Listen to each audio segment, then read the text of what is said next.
আল্লাহ কি আমার উপর রাগ করেছেন? আমার দোয়া কেন কবুল হচ্ছে না? আমি কি তবে আল্লাহর প্রিয় বান্দাদের তালিকা থেকে বাদ পড়ে গেলাম?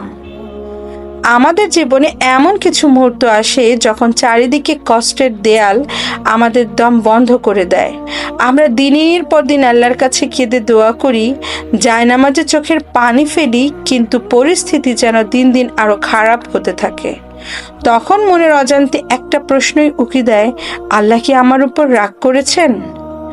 যদি আপনার জীবনেও এমন কোনো কঠিন পরিস্থিতির মধ্যে দিয়ে আপনি যান, তবে আজকের ভিডিওটি অবশ্যই আপনার জন্য।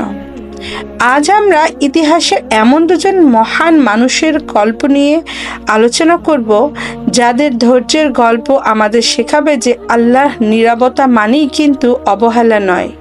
প্রথমজন হলেন হযরত নূহ আলাইহি ওয়াসাল্লাম এবং দ্বিতীয়জন হলেন হযরত মরিয়ম আলাইহি ওয়াসাল্লাম। আমরা অনেকেই মনে করি দোয়া করলেই সাথে সাথে আমাদের চাওয়া পূর্ণ হয়ে যাবে, আর যদি পূর্ণ না হয় আমরা ভাবি আল্লাহ হয়তো আমাদের ভালোবাসেন না।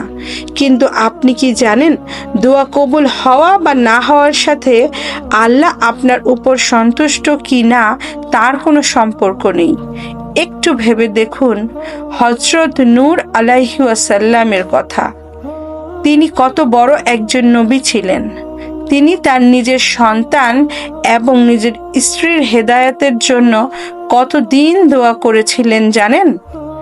দীর্ঘ ৯৫০ বছর।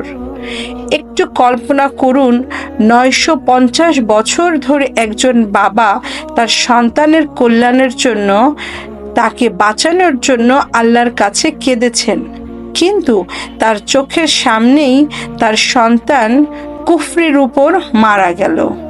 তিনি তো আল্লাহর নবী ছিলেন, তার দোয়া কোনো কমতি ছিল না।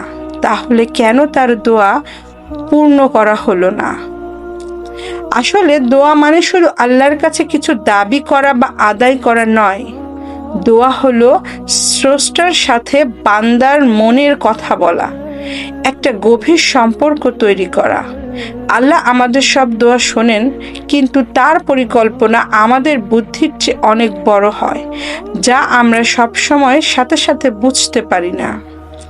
হযরত নূহ আলাইহিস সালামের মতোই আরেকজন মহিমান্বিত নারী হলেন হযরত মরিয়ম আলাইহিস সালাম।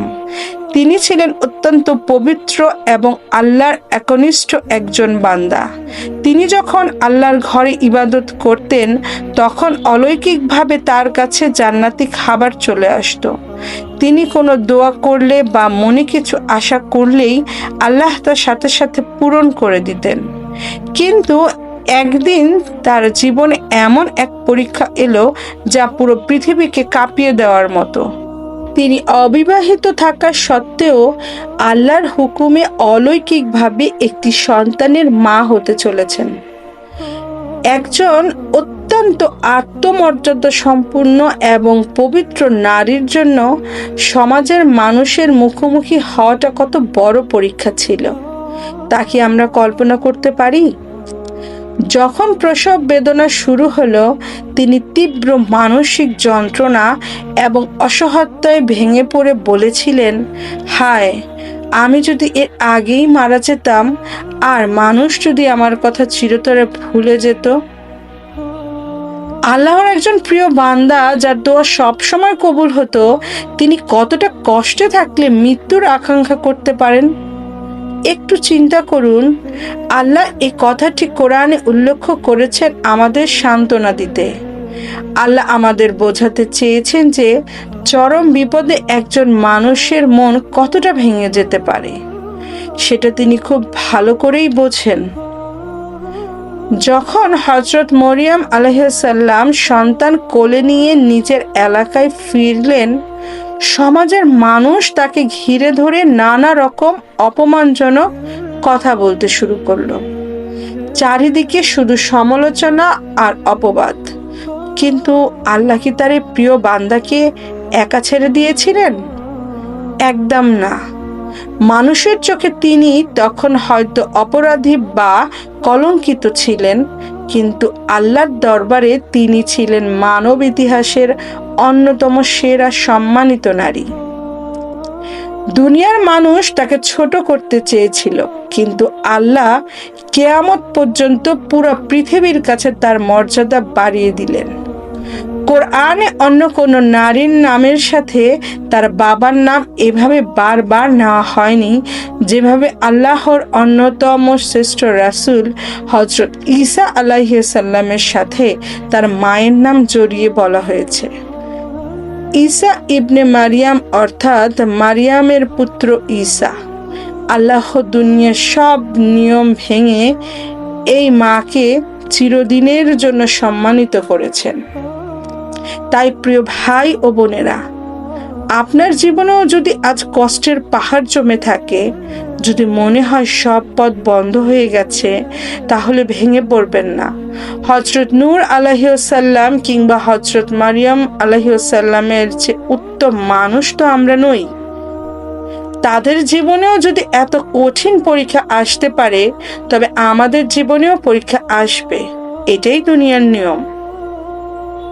লোকেরা আপনার পরিস্থিতি দেখে কি ভাবছে তা নিয়ে একদম চিন্তা করবেন না।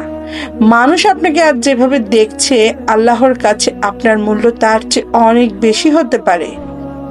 হযরত মরিয়মের মতো আপনার এই কঠিন পরীক্ষা এবং ধৈর্যের পেছনেও আল্লাহর কোনো সুন্দর ও মহান পরিকল্পনা লুকিয়ে আছে। আল্লাহ আপনার প্রতিটা চোখের পানি দেখেছেন, আপনার মনের নীরব কষ্ট তিনি জানেন। সঠিক সময় তিনি আপনার এমন এক প্রতিদান দেবেন যে আপনার সব দুঃখগুলো ভুলিয়ে যাবে। আল্লাহ আমাদের সবাইকে কঠিন পরিস্থিতিতে সবর করা এবং তার উপর অটল বিশ্বাস রাখার তৌফিক দান করুন। আমিন। যদি ভিডিওটা একটুও ভালো লেগে থাকে, অবশ্যই চ্যানেলটি সাবস্ক্রাইব করে পাশে থাকবেন।